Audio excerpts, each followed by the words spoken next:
الصبر وبشر الصابرين وبشر الصابرين. பொறுமையாளர்களுக்கு நற்செய்தி கூறுங்கள்.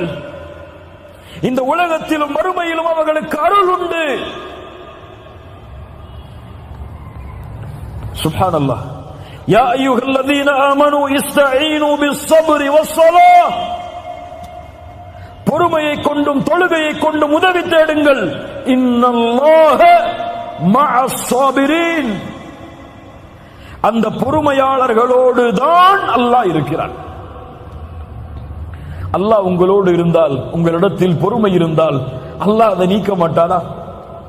அந்த கஷ்டத்தை நீக்குவதற்கு இருக்க தேவையான ரப்பே உங்களோடு இருந்தால் அந்த கஷ்டம் எங்கே போகும்? சுப்ஹானல்லாஹ்.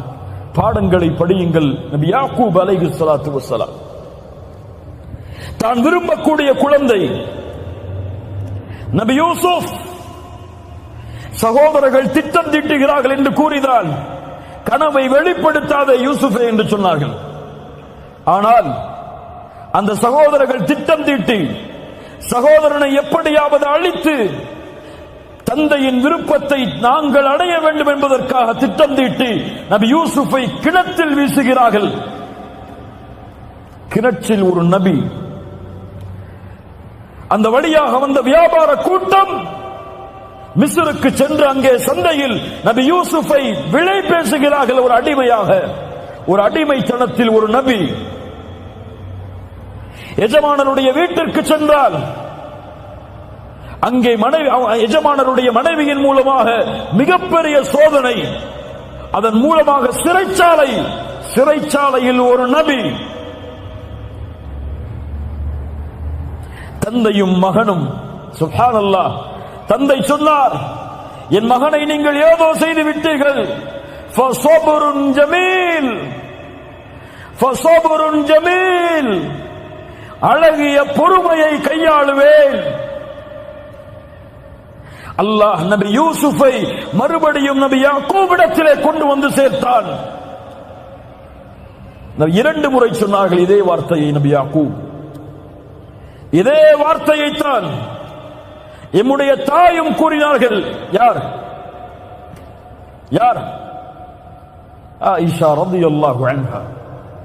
எவ்வளவு பெரிய சோதனை நபி ஆயிஷா அவர்களுக்கு ரலியல்லாஹு அன்ஹா. தூதரின் மனைவி, அல்லாஹ்வின் நேசத்துக்குரிய பெண் ரலியல்லாஹு அன்ஹா.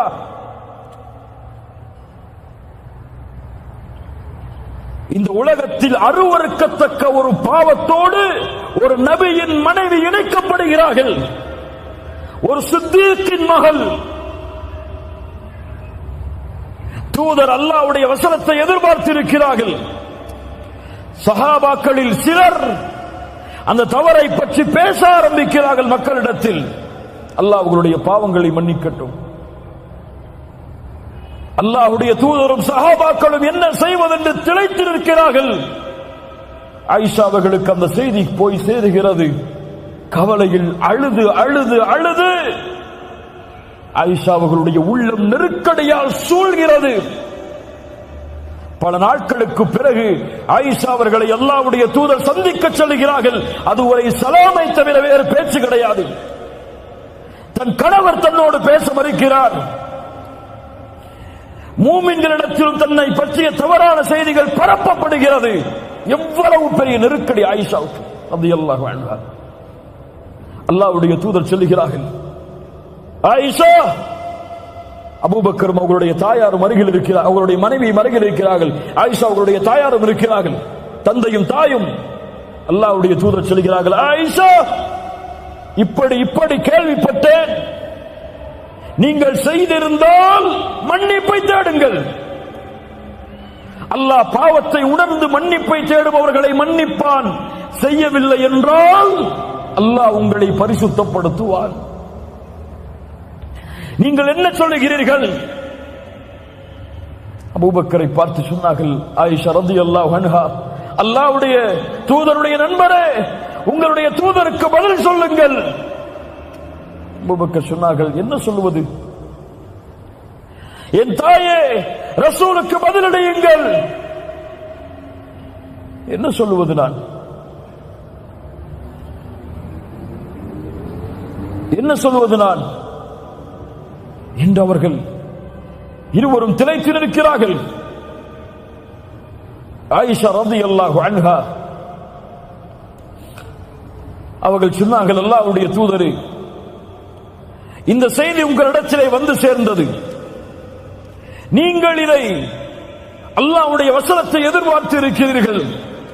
ஆனால் நானோ அல்லாஹ்வை சாட்சியாக வைத்து கூறுகிறேன், நான் தூய்மையான பெண்தான். இந்த உலகத்தில் எந்த குற்றமும் நான் செய்யவில்லை.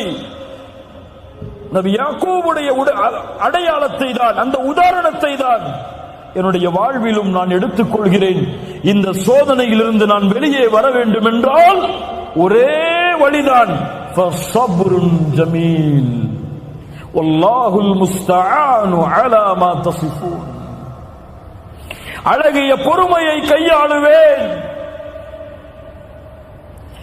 ஏன் நபி யாக்கூபிடத்திலே இருந்த அந்த பொறுமை? இவ்வளவு பெரிய இட்டுக்கட்டப்பட்ட செய்தியை சுமந்த ஆயிஷா ரலியல்லாஹு அன்ஹா அவர்களிடத்தில் இருந்த அந்த பொறுமை ஏன் நம்மிடத்தில் இல்லை? ஃபஸப்ருன் ஜமீல் வல்லாஹுல் முஸ்தஆனு அலா மா தஸிஃபூன். அல்லாஹ் நபி யாக்கூபுக்கு அந்த பொறுமையின் கூலியாக அவர்கள் நினைத்ததை விட நபி யூசுஃபுடைய அந்தஸ்தை உயர்த்தி அல்லாஹ் திருப்பி கொடுத்தான். நபி ஆயிஷா, நபியுடைய மனைவியுடைய ஆயிஷா ரலியல்லாஹு அன்ஹா அவர்களுடைய பொறுமையால் அல்லாஹ் அவர்களை பரிசுத்தப்படுத்துவதற்காக உலகம் அழியும் வரையிலும் இருக்கக்கூடிய குர்ஆனில் அல்லாஹ் வசனங்களை இறக்கி நிரூபித்தான்.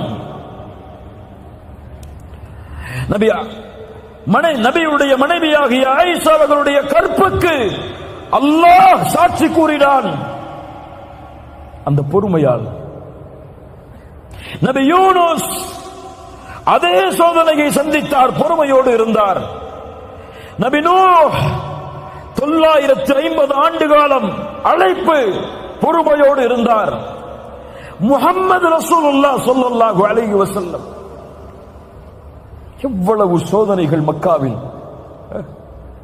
எவ்வளவு சோதனைகள். நபி சுஜூதில் முஷ்ரிக்குகள், மக்கத்து காஃபிர்கள் அந்த தூதரின் மேல் ஒட்டகத்தின் கழிவை வீசினார்கள். சுமையா ரலியல்லாஹு அன்ஹா, யாசிர், அம்மார், ஒரே குடும்பம் ஒரு பெண்ணுக்கு முன்னால் கொடுமைப்படுத்தப்பட்டார்கள். அல்லாஹ்வுடைய தூதர் என்ன சொன்னார்கள்? சப்ரன் ஆல யாசிர். யாசிருடைய குடும்பத்தார்களே, பொறுமையை கையாளுங்கள். நீங்கள் தங்கக்கூடிய இடம் நாளை மறுமையில் சொர்க்கம். அஸ்ஸபர், அஸ்ஸபர், என் ரப்பு எனக்கு கொடுத்தது, இதில் நான் பொறுமையோடு இருப்பேன். என் ரப்பு இதை விட்டு என்னை இதை விட்டு அல்லாஹ் பாதுகாப்பான். என் ரப்பு எனக்கு வழிகாட்டுவான். அதுவரை பொறுமையை கையாளுவேன், பொறுமையோடு இருப்பேன். என்ன சோதனை வந்தாலும், சிரமம் வந்தாலும் சபர். வபஷ்ஷிரிஸ் ஸாபிரீன், இன்னல்லாஹ மஅஸ் ஸாபிரீன்.